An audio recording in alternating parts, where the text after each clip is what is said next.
Какво е това, дето искам да ви го покажа? Момент да видя дали това не мога да го пъна на цял екран. Май не мога да го пъна на цял екран. Не мога ли? Ами ако мога... Добре, това искам да ви покажа.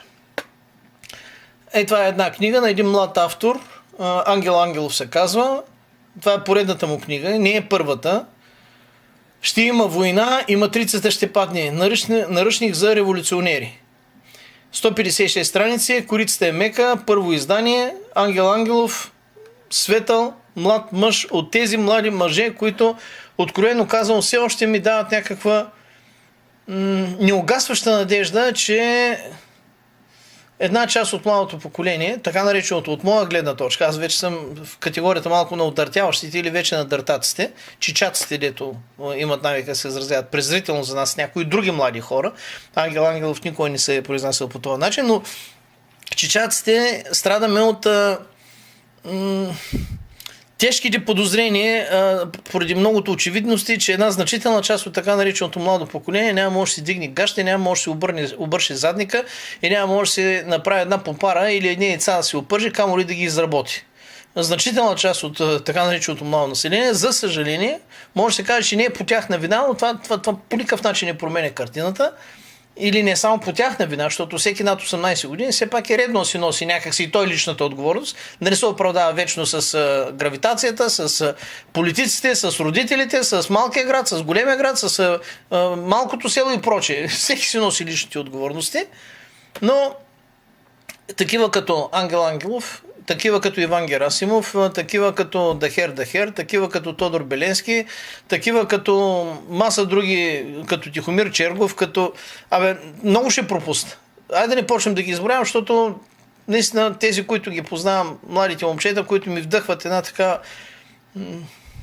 Какво значи ми вдъхват? Те ме карат да не се отказвам.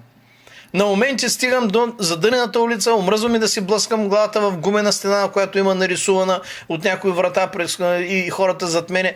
Не шептета, крещят, мини през тази врата и ни поведи или покажи пътя или някакви други подобни. Образно казвам, не се имам за месия, моля ви се, за никакъв месия не се имам. И аз мъча там, ровичкаме тази врата, това място, това дето не е врата, ми е гумена стена, под гумата има бетон, така. И блъскаме, ровичкаме, имам там някакви мижави успехи, поради мижав интерес, разбира се. Но тия младите, за разлика от тия, дето само отзад припяват и така насърчават, вербално, не, по друг начин не. Тия младите застават до мене, някои от тях са и пред мене, някои от тях ровят заедно с мене. И сега като виждаш тия хора също да ровят и се опитват да издърпат талигата, потънала дълбоко в блатото, на която талига са се накачулили милиони нашинци, а опъват къща да изварят десетки или стотици, може би хиляди, надявам се да са хиляди, ама на талигата са милиони. И милионите накачени на талигата, потънала здраво блатото, давайте, дързайте. Ви трябва да не извадите от тук, защото ви там се занимавате с политика, вие сте виновати, ви трябва да я свършите. Да, добре. Толкова е добре, че наистина ми иде да много пъти, 5-6 пъти годишно ми иде да ритна всичко това и да се занимавам с това, което ми е пряката професионална работа, с която се занимавам на куц крак, разбира се, поради обществените ангажименти. Но, каквото такова, на никой не се оплаквам и от никой не се оплаквам. Всички грешки са си чисто мои, всички отговорности за всички грешки и за всички успехи. В случай, че имам такива. Не съм сигурен, че имам, но се надявам да имам. И за всички успехи пак са си само мои. Така че просто описвам ситуацията. Като описвам ситуацията, като описвам този млад мъж, Ангел Ангелов изпрати ми 2 книги. Своята, за тази книга става дума. Същата, която я видяхте преди малко. Не се плашете, не е много дебела.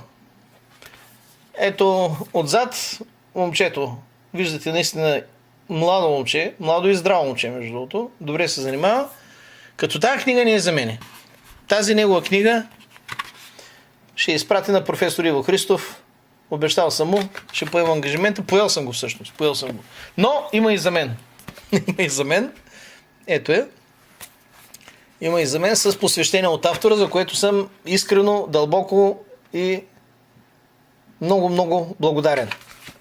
Така че 2 книжки са тук. Ангеле, едната заминава за професор Иво Христов, утре в понеделник по Еконт. Другата натискам и ще върна обратна критична връзка. Ето ги 2 книжлета от Ангел Ангелов.